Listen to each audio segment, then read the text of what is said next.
Siempre lo entendemos así, como un privilegio. Por eso, nuestra gratitud para el Señor. Vivimos en tiempo de mucha confusión. Vivimos en un tiempo en el que se dicen muchas cosas,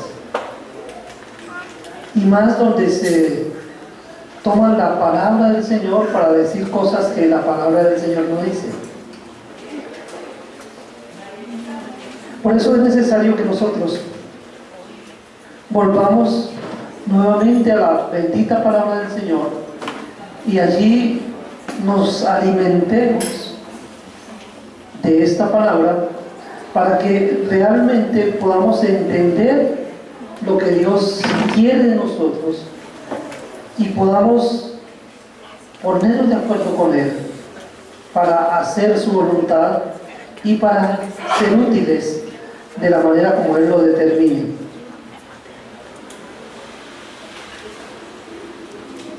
Nuestro tema de esta mañana es que el mensaje, o vamos a hablar esta mañana de el mensaje que requiere la confusión reinante. Hay una confusión en el mundo que requiere un mensaje especial.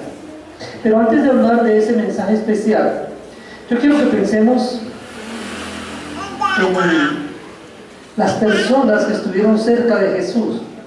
Bueno, el Señor Jesús, en su trabajo como maestro, enseñándole a las personas a vivir de acuerdo con el reino de los cielos que se había acercado, Él desarrolló su trabajo a través de algunos círculos de amistad. El Señor Jesús tuvo unos círculos de amistad y en cada uno de esos círculos tuvo unos niveles de relación diferentes.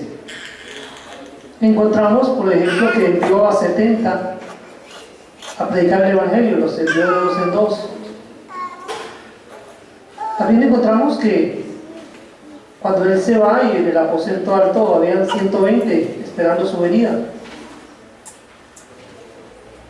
La palabra nos enseña que Él tomó a 12 hombres para que estuvieran con Él y lo acompañaran. Y en ese caminar con Él ellos pudieron aprender a conocerlo, no solamente conocerlo a Él como persona, sino también conocer su voluntad.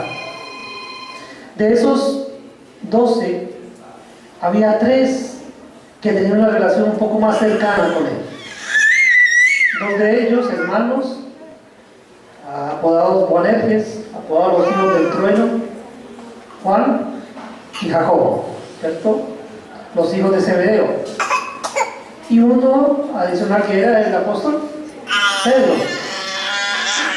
Algo que tenían en común estas personas, Juan, Jacobo y Pedro, eran que eran hombres de carácter bastante fuerte, ¿cierto? Hombres muy, como decimos hoy, echados para adelante. Esos no eran muy protocolarios, sino que más bien eran bastante impulsivos. Pero de esos 3, el Señor tenía una relación especial con uno de ellos, y era con Juan, el discípulo a quien Jesús amaba, dice él mismo. Ahora, quiero que nos planteemos una pregunta. ¿Cuál persona nos conoce mejor? ¿Quién nos conoce mejor a nosotros? ¿Las personas que están lejos o las personas que están cerca? Si analizamos a fondo las amistades del Señor Jesucristo, ¿quién conocería mejor al Señor Jesucristo? De todos los que caminaron con Él, de todos sus discípulos, ¿quién le conocería mejor? Indudablemente, este hombre que estuvo tan cerca de Él, que incluso se reclinaba sobre su hombro, y fue, él mismo decía, el discípulo a quien Jesús amaba. Un hombre que conoció al Señor Jesucristo muy de cerca. ¿Por qué menciono esto? Porque este hombre, que era muy impulsivo en sus primeros años, por allí en el año 55 a 60 después de Cristo, escribió varias cartas De hecho, escribió 3 cartas y después escribió otro libro. Pero antes de que fuera llevado cautivo a la isla de Patmos, porque fue desterrado por causa del Evangelio a vivir en la isla de Patmos, antes de ser llevado cautivo, él escribió 3 cartas generales, cartas para la iglesia, en la cual su propósito, o en las cuales su propósito era presentar a aquel a quien él había conocido de cerca. Pero presentarlo con un tono familiar, un tono cercano, un tono en el cual apela a los sentimientos. Son unas cartas muy íntimas en las cuales el autor está apelando a los sentimientos, a las emociones, a todo lo que genera el conocimiento cercano de una persona.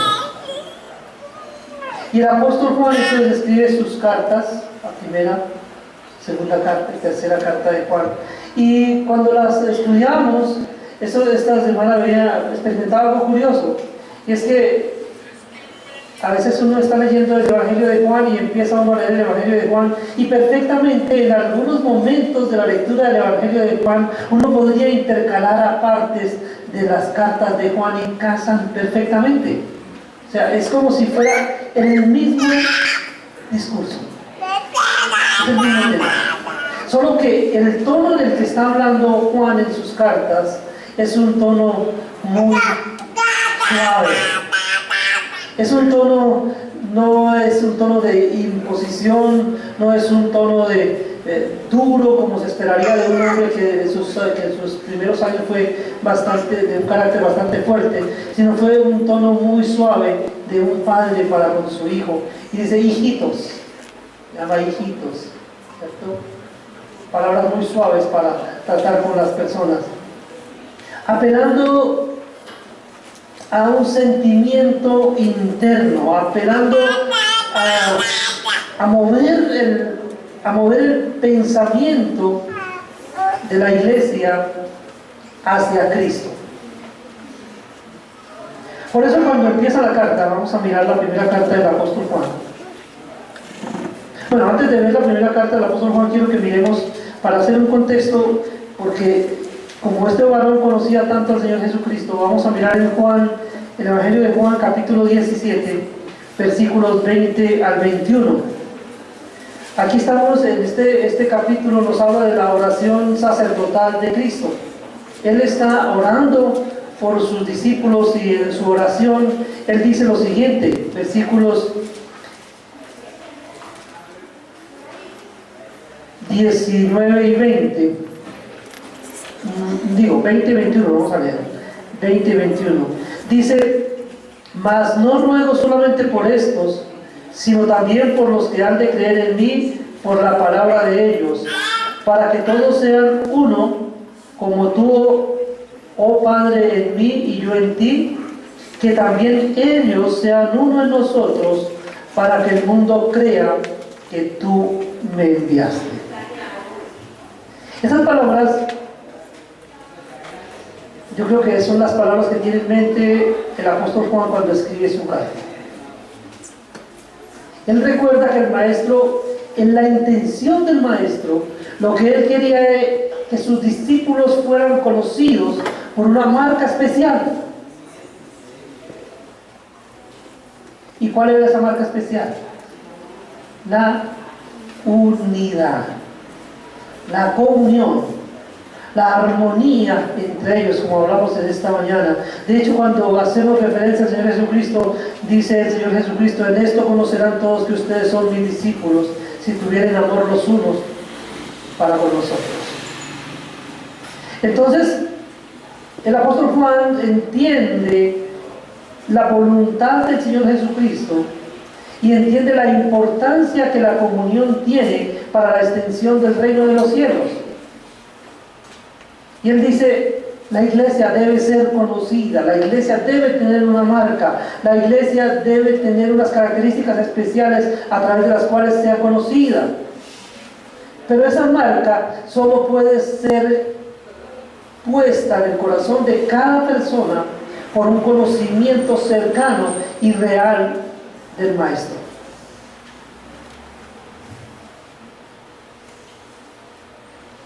La única posibilidad que tenemos los seres humanos de ser transformados, la única posibilidad es siendo expuestos a la luz del Evangelio, siendo expuestos a la vida del Señor Jesucristo.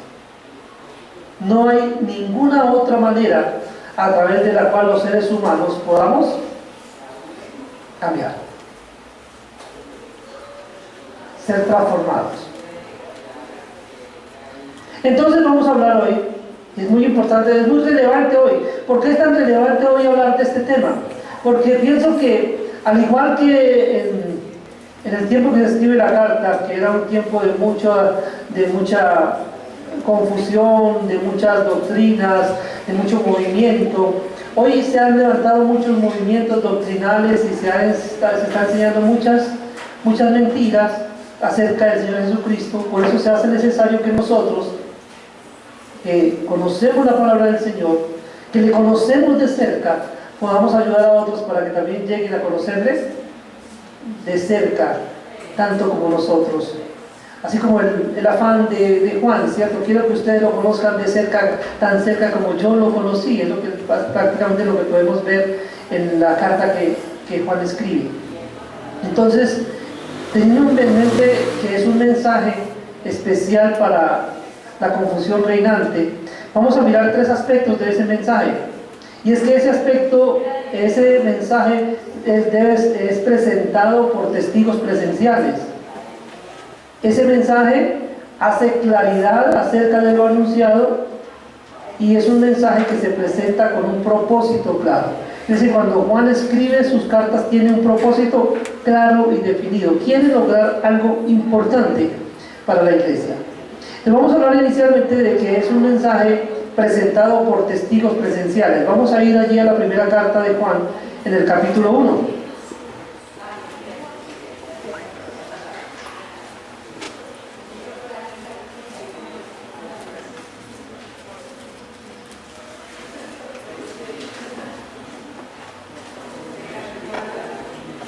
Resulta interesante ver que esta carta no tiene un encabezamiento, no tiene un saludo, sino que Juan va directamente al punto, al grano. De una vez concentra la atención y va directo. A ver, mire, pensemos o leamos por un momento de memoria Juan, Evangelio de Juan, capítulo 1, versículo 1. En el principio era el verbo, y el verbo era con Dios, y el verbo era Dios. Y el versículo 2, este era el principio con Dios, ¿cierto? Todas las cosas por él fueron hechas y sin él nada de lo que ha sido hecho fue hecho.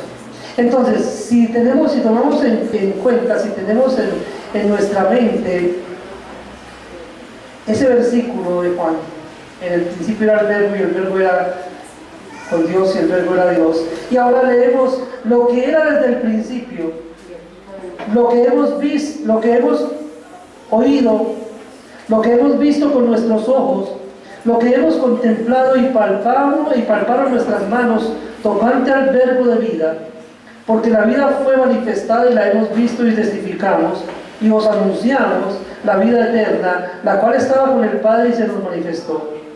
Lo que hemos visto y oído, eso os anunciamos, para que también vosotros tengáis comunión con nosotros, y nuestra comunión verdaderamente es con el Padre y con su Hijo Jesucristo. Estas cosas os escribimos para que vuestro gozo sea cumplido. ¿Cómo empieza entonces Juan su carta? Lo que era desde el principio. Entonces va a hablar, no va a hablar de un tema nuevo. Es el mismo tema que ha sido conocido desde el principio, lo que era desde el principio. Y vamos hasta Génesis. En el principio creó Dios los cielos y la tierra. Y ahora vamos a Juan 1:1. En el principio era el verbo. Cuando Dios creó los cielos y la tierra, el verbo estaba allí, ¿cierto? Dice Juan que aquel verbo fue hecho carne. Dice que en el principio era el verbo y el verbo era con Dios y el verbo era Dios que estaba en el principio, que participó de la creación, por lo cual también dice que todas las cosas por Él fueron hechas y sin Él nada de lo que ha sido hecho fue hecho.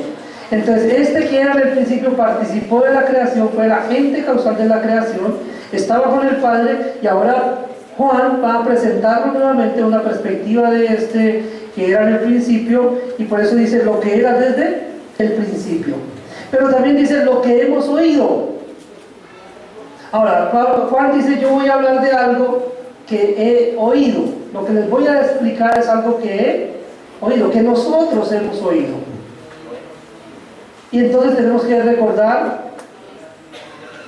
que acerca de las palabras del Señor Jesucristo y de sus enseñanzas, ¿qué dice la palabra? Dice que Él enseñaba como quien tiene autoridad y no como los escribas. Es decir, Juan y los otros discípulos, cuando escucharon hablar al Señor Jesucristo, ellos se dieron cuenta que había algo especial en Él, porque ellos lo oían hablando diferente a lo que las demás personas religiosas hablaban. Sus palabras eran diferentes. Entonces, por eso dice, Juan hace un énfasis acá, dice, lo que hemos oído. O sea, eso que oímos no es el producto de una mente humana.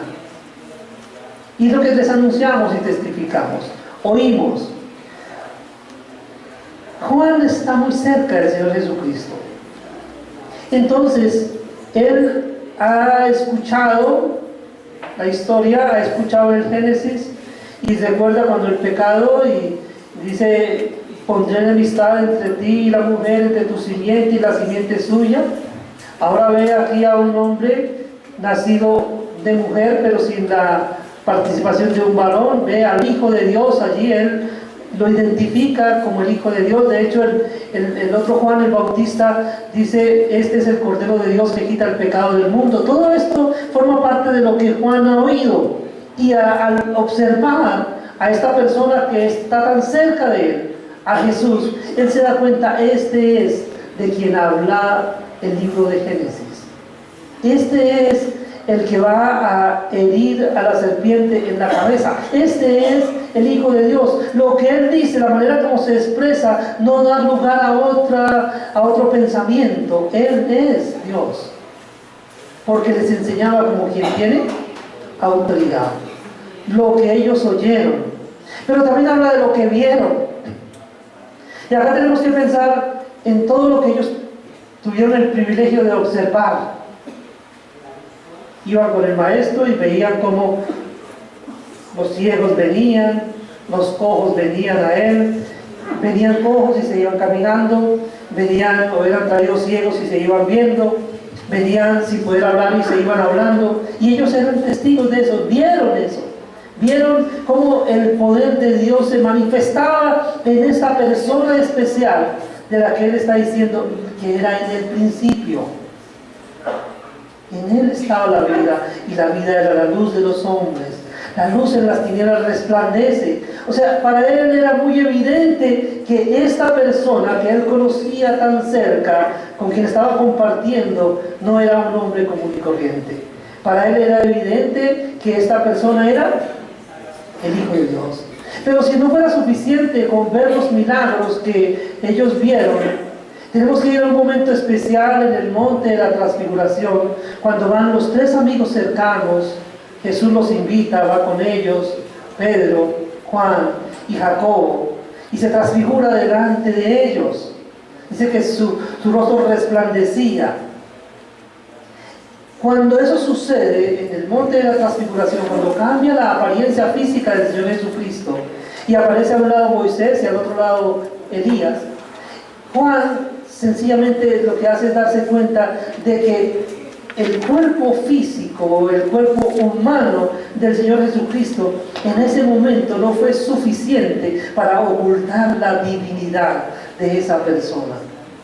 Y por eso Juan dice, y vimos su gloria, gloria como del unigénito del Padre, lleno de gracia y de verdad. Debió ser impactante para Juan observar esa escena.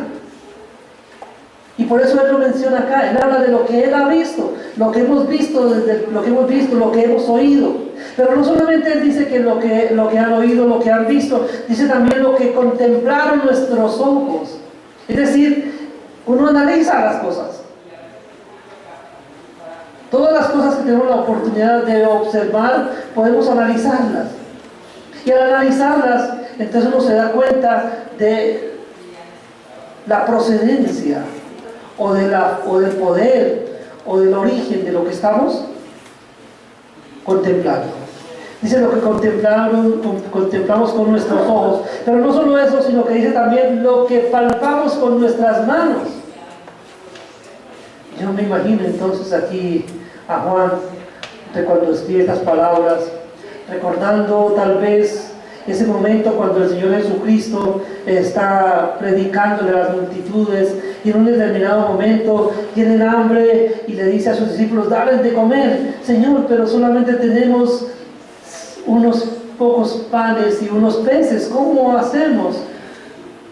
Y Él le dijo: no, haga los que se sienten y darles de comer.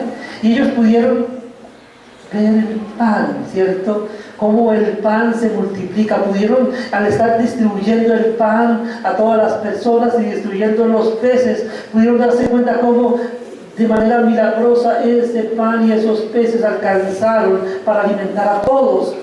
Palparon con sus manos. Pero no creo que sea solo eso, también yo creo que puede tener en mente ese momento especial cuando el discípulo que era incrédulo, después de que el Señor Jesucristo resucita, se reúne con sus compañeros y sus compañeros le dicen: el Maestro ha resucitado. Y Tomás dice: hasta que no meta mis dedos en sus llagas, en sus heridas, yo no voy a creer. Y luego, unos días adelante, el Señor Jesucristo se aparece delante de ellos y le dice: venga, Tomás, aquí estoy. Meta su mano en el costado, meta sus dedos en las heridas en mis manos, y no seas incrédulo, sino creyente. Lo que palparon nuestras manos es lo que nosotros testificamos. Entonces estamos hablando de un mensaje presentado por testigos presenciales, por personas que fueron testigos de la vida manifestada. La vida manifestada, la esencia. Entonces, cuando nosotros tenemos la oportunidad de leer este texto, tenemos un privilegio de escuchar a las personas que de primera mano pudieron comprobar que verdaderamente el Hijo de Dios se hizo hombre para venir y en una condición humana ser muerto por nuestros pecados. Y no solamente ser muerto, sino resucitar y luego subir para estar a la diestra del Padre. Es lo que Él cuenta en el Evangelio. Ahora, viene acá y nuevamente entonces está presentando, nuevamente está apelando a todo el conocimiento que él ya les ha contado en el Evangelio, y está apelando a lo que ellos también han visto, lo que han escuchado, y entonces dice: yo soy testigo de esto, por eso vengo con este mensaje. Yo quiero hablarles nuevamente para que ustedes reflexionen. Es una invitación a la reflexión. Y ahora les dice, es un mensaje con respecto de una persona. Porque es interesante esa frase acá, dice: y palparon nuestras manos tocante al verbo de vida. El verbo de vida, otra vez el logos de Dios. La persona a través de la cual Dios se comunica. Dios, en su plan divino perfecto, quiere que nosotros le conozcamos. Y dice que Dios habiendo hablado muchas veces y de muchas maneras a los padres por medio de los profetas, en los postreros días nos ha hablado por medio de su Hijo Jesucristo. Dios decidió comunicarse a nosotros usando a su Hijo perfecto, y por eso lo envió con un propósito específico. Y entonces acá dice Juan, estoy hablando con respecto al verbo de vida, al Hijo de Dios que se hizo hombre. Porque cuando recordamos el Evangelio de Juan, en el principio era el verbo y el verbo era con Dios y el verbo era Dios. Y luego en el versículo 14 dice, aquel verbo fue hecho carne y habitó entre nosotros. Entonces Juan está diciendo, para que ustedes sepan de quién estoy hablando, yo les estoy hablando de Cristo, el Hijo de Dios, que es el verbo de Dios, que es la manifestación de Dios, que es la manera como Dios ha querido comunicarse, a través de quien Él ha querido darse a conocer. Pero también quiero que sepan que Él es la vida y que Él es la luz. Él es la vida y Él es la luz. En Él estaba la vida y la vida era la luz de los hombres. ¿Qué es vida? Tenemos que pensar aquí por un momento para tener claridad y poder hacer contextualizar la carta. Ya hemos hablado en otras oportunidades acerca de dos tipos de vida. Hemos hablado de la vida física y hemos hablado de la vida espiritual. Cuando hablamos de la vida física, hablamos de cuando Dios creó al hombre a su imagen y semejanza. Dice que Dios formó al hombre del polvo de la tierra y luego sopló en su nariz aliento de vida. Es lo que la palabra nos enseña. Entonces, que cuando Dios sopló en la nariz de Adán el aliento de vida, que no es otra cosa que el espíritu humano, al unirse el espíritu humano con el cuerpo que fue formado, entonces el hombre fue un ser viviente. Y hay vida espiritual por la unión del espíritu humano y el cuerpo. Pero esa vida termina, claro que termina, ¿cierto? Dice, después del pecado, entonces Dios le dice a Adán que polvo eres y al polvo volverás. ¿Qué sucede o qué debe pasar para que vuelva al polvo? Sencillamente que el espíritu humano se separe ahora del cuerpo y el cuerpo sin el espíritu vuelve otra vez al polvo y se descompone. Pero hay otro tipo de vida, que es la vida espiritual. Y cuando hablamos de la vida espiritual estamos hablando entonces de la comunión con Dios, de la relación con Dios. Es decir, lo que Juan está diciendo acá es que la clave de la relación de los hombres con Dios está en Jesús. Él es la piedra angular, la piedra que desecharon los edificadores ha venido a ser la cabeza del ángulo. Cristo es el eje de la relación de los hombres con Dios. Si usted y yo tenemos relación con Dios, es única y exclusivamente en Jesucristo, por Jesucristo. En Él estaba la vida, Él es la vida, Él es la relación del Padre con nosotros. Es la manera como Él quiso que nosotros nos relacionáramos con el Padre, como nos trae a la unidad con Él, como nos trae a ser uno con Él. ¿Por qué? Porque cuando hablamos de la iglesia, estamos hablando del cuerpo de Cristo.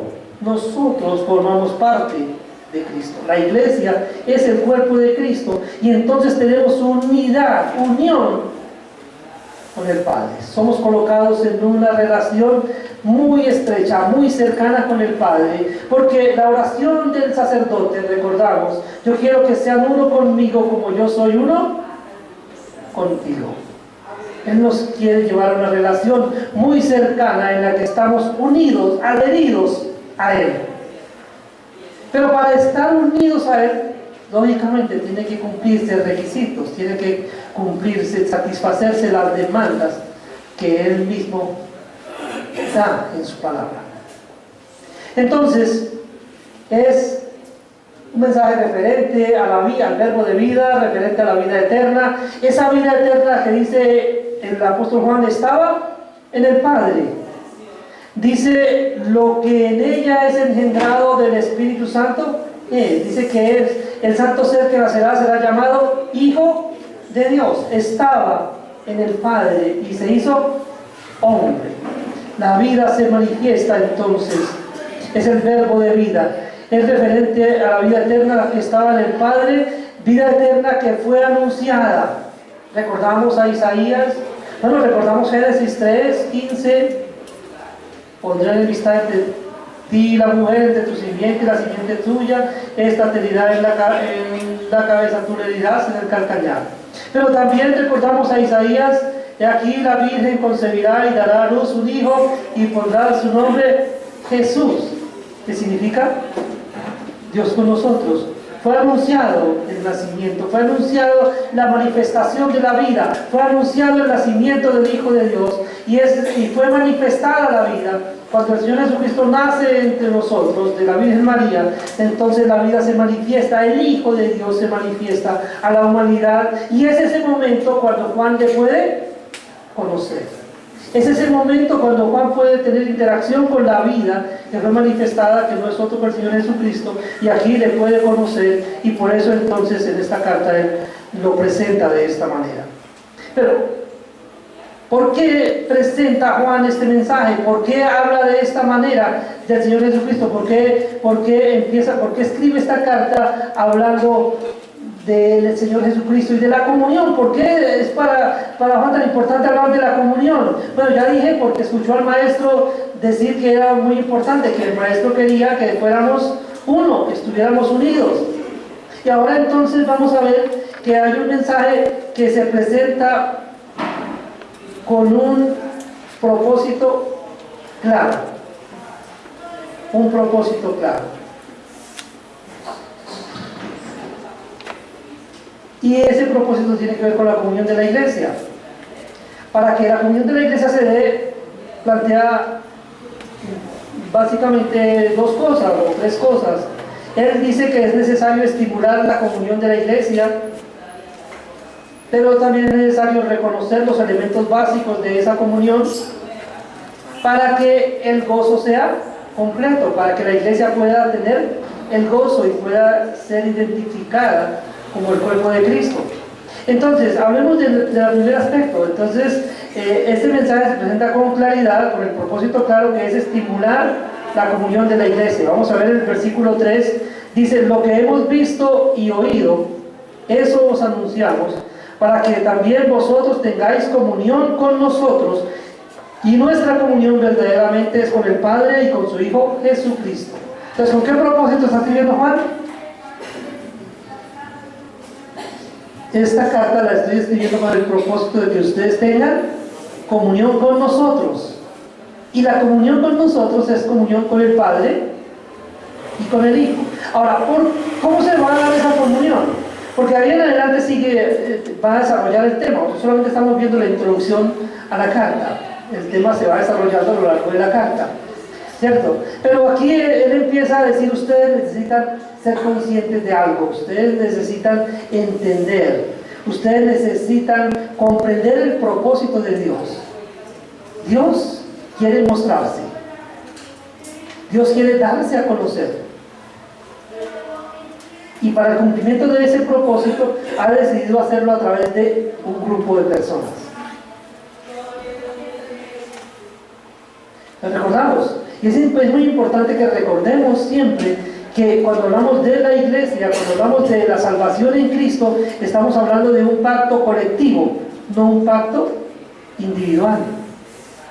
Por eso no estamos de acuerdo con aquellas personas que dicen: no, es que yo en la casa yo ya leo la Biblia, allí yo oro, allí yo intercedo por las personas, yo listo, ahí tengo ya relación con Dios, está bien. No está bien, porque el pacto fue hecho con un cuerpo, una iglesia que necesita estar unida.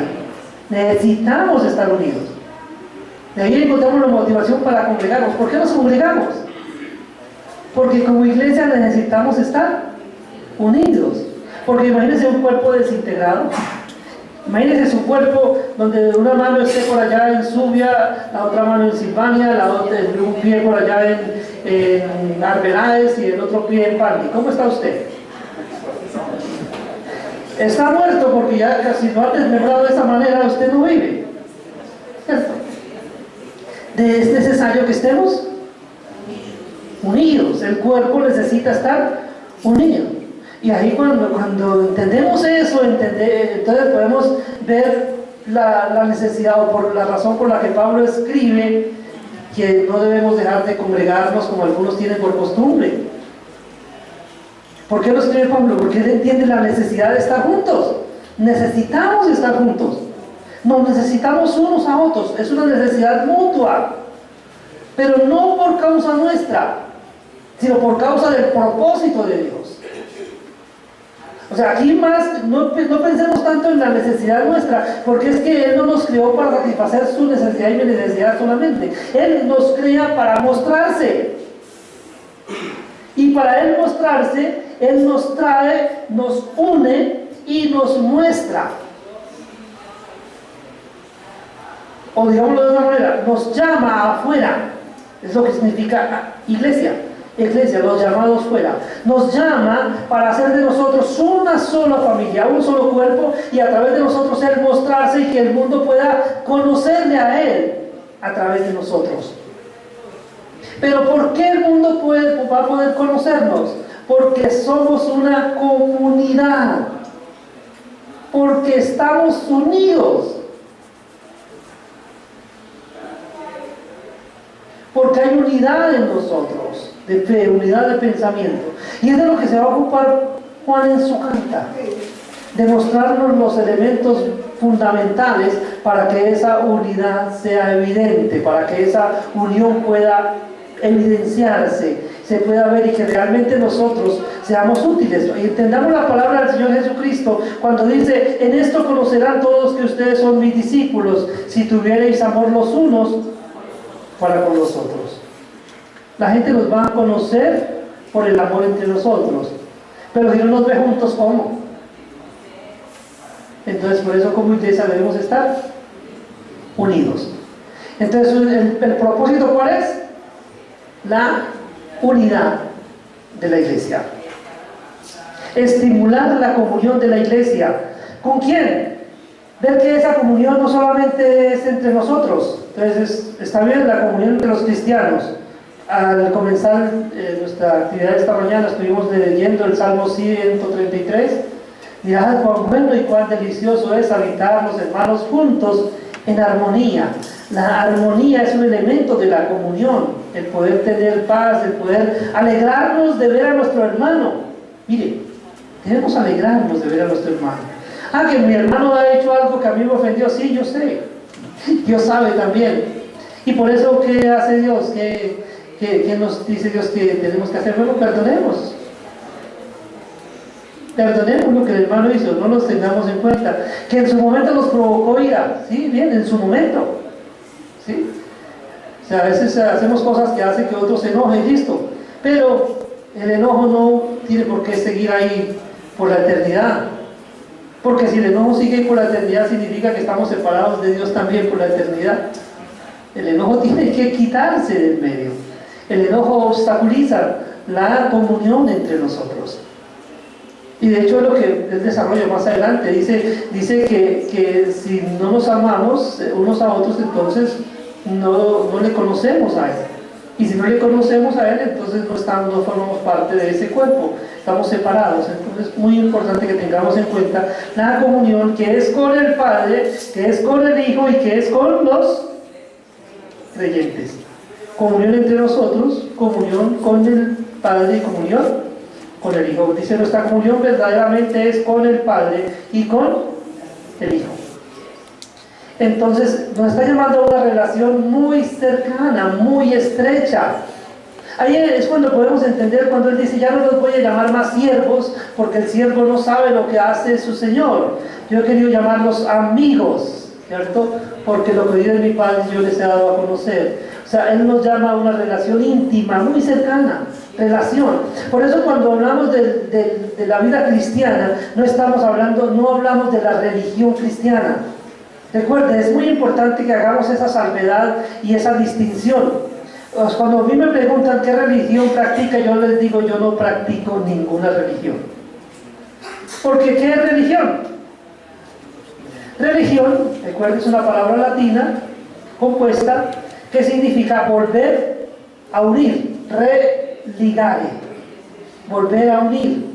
Es decir, religión es todo esfuerzo que el ser humano hace para volverse a unir con Dios. Eso es religión. Religión es que Adán y Eva tomaron hojas de higuera y se hicieron delantales. ¿Pero Dios lo aceptó? Dios les quitó esos delantales y le quitó la piel a unos animales que Él sacrificó, ¿cierto? Y les hizo unas túnicas. Religión es lo que Caín hizo. Toma unos frutos del campo, para eso los presenta a Dios. Pero Dios dice: no estoy de acuerdo, eso no recibo esa ofrenda. Eso no es lo que usted debe hacer. Porque lo que usted necesita es reconocer que es pecador, que por ser pecador merece la muerte, y hacer como su hermano que trajo un animal que él sacrificó porque reconocía su condición de pecador. Entonces, eso es relación, entender a aquel con quien me estoy relacionando y lo que él demanda de mí, lo que él quiere de mí, qué es lo que Dios quiere de usted y de mí. Que reconozcamos que no podemos hacer nada para salvarnos a nosotros mismos y que necesitamos aceptar lo que Él propone para salvarnos. Y entonces, vamos a ir cuando entendemos las palabras de Pablo, entonces cuando dice, por gracia sois salvos por medio de la fe, y esto no de vosotros, no por obras para que nadie se gloríe. Es que Dios me da el regalo de la salvación, pero esa salvación está en Cristo, es mi relación con Cristo la que me hace ser salvo. Entonces, ¿cuál es esa relación a la que me está llamando? Me está llamando a recibir a Cristo como mi Salvador, pero también recibirlo como mi Señor. Entonces, si Él es mi Señor, ¿qué significa? Que yo ahora vivo para hacer lo que Él me dice que haga. De hecho, es el comienzo del discipulado, es el comienzo para ser discípulos suyos. Eso fue lo que Él mandó que hiciéramos. Dijo, vayan y hagan discípulos a todas las naciones, bautizándolos en el nombre del Padre, del Hijo y del Espíritu Santo, enseñándoles todas las cosas que yo les he mandado. Es decir, nosotros ¿para qué estamos aquí? Para vivir en obediencia a Cristo. No vivimos sin ley, no vivimos bajo la ley de Moisés, pero vivimos bajo la ley de Cristo. Vivimos bajo la dirección de Cristo. Estamos aquí para obedecer al Maestro, que es la cabeza de la iglesia. Es el propósito. Es lo que Juan está diciendo acá. Entonces, es la comunión. Estamos unidos porque obedecemos a la misma cabeza. ¿Sí? ¿Qué pasa si mi mano se quiere ir para otra parte diferente a la que mi cabeza quiere? Bueno, tenemos a veces en nuestro cuerpo ejemplos de eso, ¿cierto? A veces ya empieza a saltar por acá algunos músculos de la cara y pareciera que estamos picando el ojo, ¿cierto? Pero es un tic, ¿cierto? No queremos hacerlo y a veces pasamos la vergüenza porque estamos viendo de pronto a una persona y de pronto está, fíjese por qué me está picando el ojo. Porque esos músculos no están siguiendo la dirección de la cabeza por un problema físico que hay ahí, problema neurológico, ¿cierto? Entonces, la iglesia debemos estar unidos en obediencia al Señor. Cuando alguno no está obedeciendo, entonces es como ese tipo, está haciendo mal, está mal, entonces no está mostrando el verdadero carácter de Cristo. Entonces, estimular la comunión de la iglesia es el propósito, uno de los propósitos con el que Juan escribe su primera carta a la iglesia. Entonces debemos hablar de las cosas que afectan la comunión y las cosas que la favorecen. Versículo 6 dice, si decimos que tenemos comunión con Él y andamos en tinieblas, mentimos y no practicamos la verdad. Si decimos que tenemos comunión con Él y andamos en tinieblas, ¿qué es andar en tinieblas? Es no tener en cuenta a Dios en nuestras vidas. Es hacer lo que a nosotros nos parece. Recuerde que los hombres amaron más las tinieblas que la luz porque sus obras eran malas y no quisieron venir a la luz para que sus obras no fueran manifestadas. Entonces, ¿qué daña la comunión? Cuando andamos en tinieblas y cuando no reconocemos el pecado, entonces andamos no estamos afectando la comunión, ¿cierto?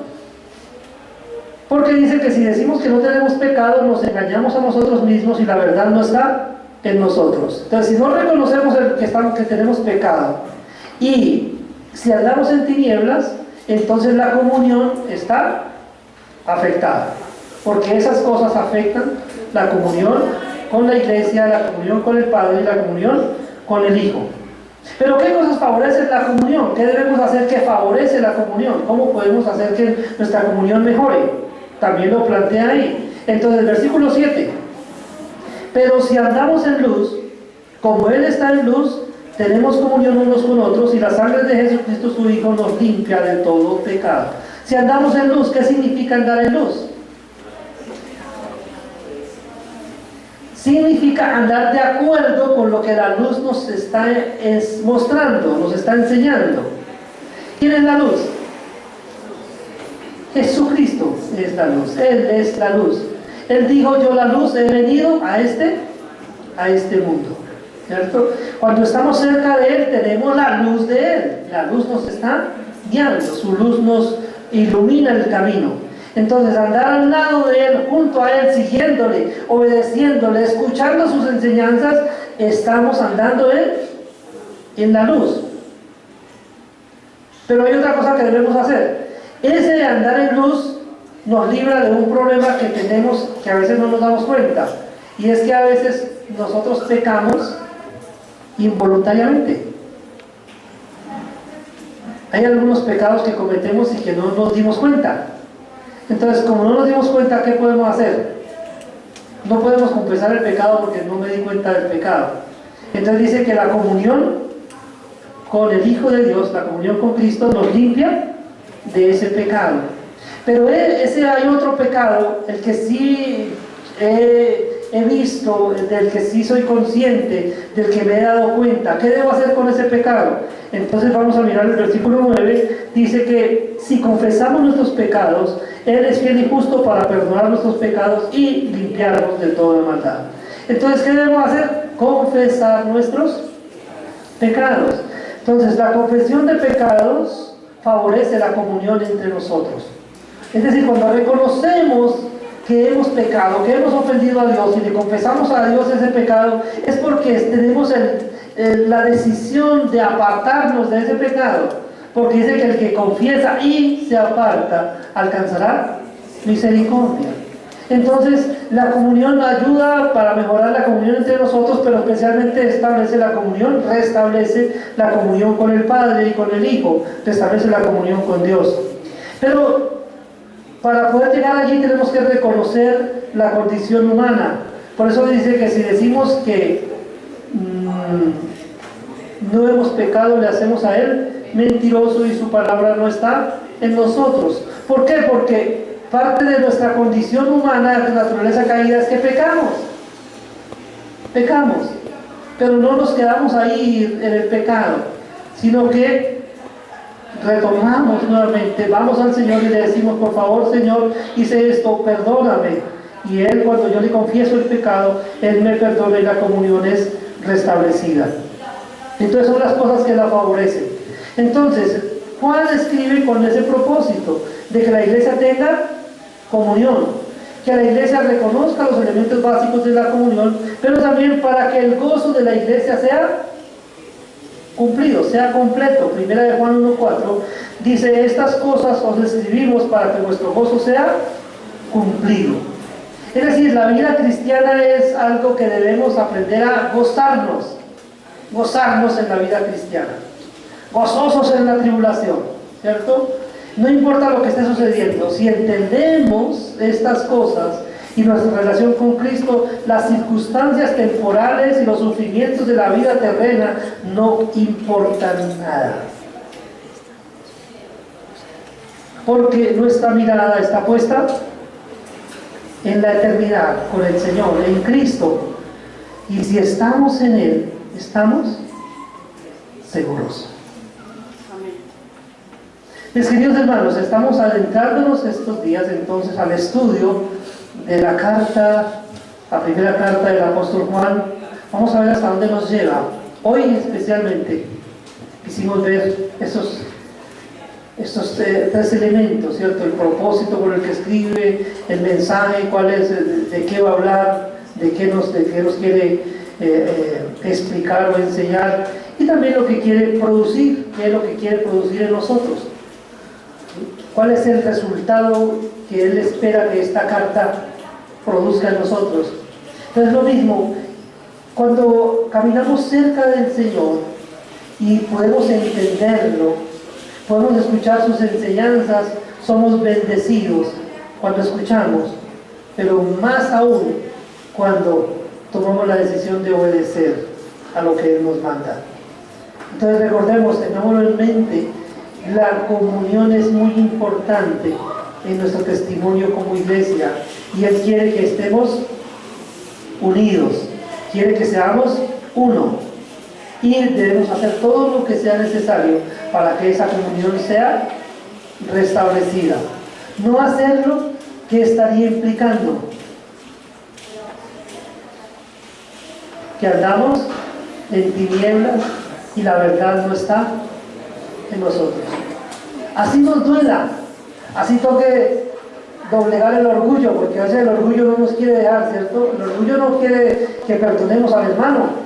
El orgullo quiere, ¿por qué es tejerlo? ¿Por qué se va a tener que humillar con su hermano? No, sea bobo, no se humille. El orgullo se convierte en un obstáculo.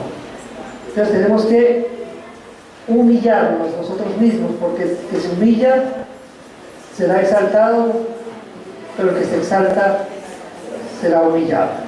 Mis queridos hermanos, que el Señor nos ayude entonces a tener en cuenta este es el mensaje. Lo que vamos a hablar por algunos domingos es el mensaje que requiere la confusión reinante. O sea, si usted sabe, si usted tiene algo, si usted quiere saber de algo que realmente puede beneficiar al mundo como está en este momento, es el mensaje de nuestro querido Salvador Jesucristo, el mensaje del Evangelio, predicado con toda claridad, predicado con todo entusiasmo, con toda emoción, porque estamos hablando de algo de lo cual estamos siendo también testigos muy cercanos.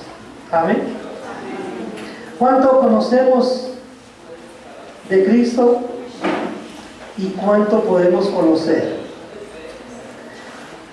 Podemos estar tan cerca como los 120, tan cerca como los 70, tan cerca como los 12, tal vez tan cerca como los 3, pero ojalá fuera nuestra meta estar tan cerca como Juan.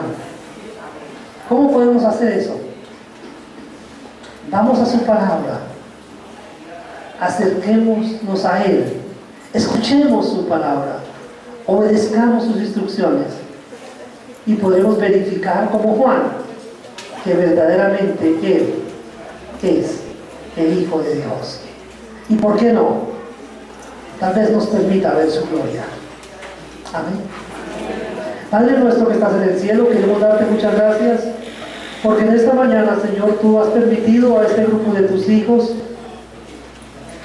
acercarse por un momento a tu bendita palabra, y especialmente, Señor, a este mensaje especial que tú enviaste a través de tu amado, del amado de tu Hijo, del apóstol Juan.